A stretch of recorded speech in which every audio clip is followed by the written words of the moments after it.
أعوذ بالله من الشيطان الرجيم.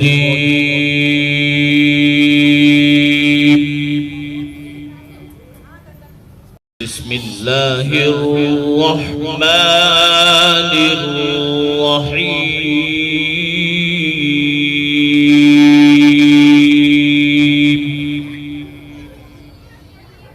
دو رائے نہیں کہ جیسے انسان کے بدن میں بالکل بیچ و بیچ میں اس کی ناف ہوتی ہے، ناف. اور بہت دلچسپ بات یہ ہے کہ ناف ہی سے انسان کا بچہ پیدا ہوتا ہے اور ناف ہی سے اس کو غذا ملتی ہے. اور ناف ایک ایسی چیز ہے کہ انسان کی موت کے بعد بھی ناف کے اندر روح باقی رہتی ہے. بہت پراسرار چیز ہے، بہت پراسرار چیز ہے.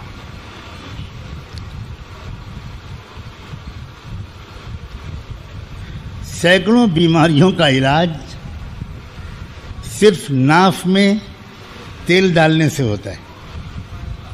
سینکڑوں بیماریوں کا علاج. ایک صاحب تھے جن کی نسیں سوکھ گئی تھیں اور پلاسٹک سرجنوں کے ہاتھ میں وہ پڑ گئے تھے. تو اللہ ڈاکٹروں سرجنوں کے ہاتھ میں پڑنے سے بچائے.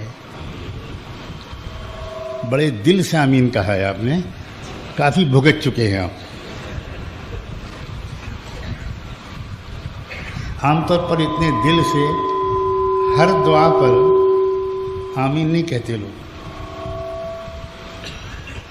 لیکن تجربے کار اور ستائے ہوئے مظلوموں کا مجمع ہے.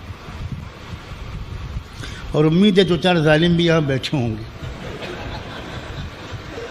اور ہمیں تو حکم ہے کہ ظالم کی بھی مدد کرو.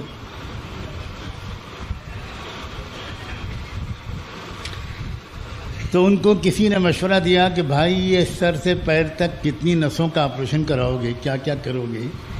تم ناف میں صرف دن میں 2 بار، یا وہ بھی نہ کر سکو تو رات میں سوتے وقت تیل ڈال دیا کرو. تو پہلے تو ذرا زیادہ پڑھے لکھے قابل آدمی تھے، تو بہت مذاق اڑایا انہوں نے کہ نسوں کا معاملہ ہے، ناف میں تیل ڈالو، تو اس سے بہتر یہ ہے کہ آپ کے دماغ میں تیل ڈالو. انہوں نے کہا میں اپنے دماغ میں روزانہ 200 گرام تیل ڈلوا لوں گا، تم اپنی ناف میں 15 گرام تیل ڈال دیا. اتنی بات مان. اور یہ بالکل تازہ ترین واقعہ ہے کچھ سالوں پہلے کا. انہوں نے ناف میں تیل ڈالنا شروع کیا اور اپنی جوانی کے مقابلے میں زیادہ جوان ہو گئے.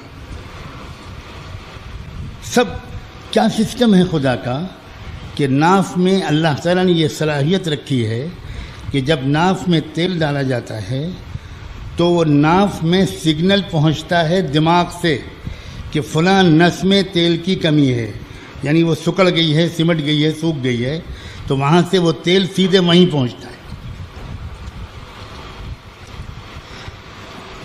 یہ انسان بھی عجب بیوقوف مخلوق ہے. یہ کمپیوٹر جیسی چیز کو دیکھ کر بہت حیران رہتا ہے. کیا چیز بنا دی ہے کمپیوٹر بنانے والوں نے. ارے خدا کے بندو، تم خود سر سے پیر تک 10 ارب کمپیوٹروں سے زیادہ پیچیدہ ہو. انسان کیا ہے؟ لقد خلقنا الانسان فی احسن تقویم.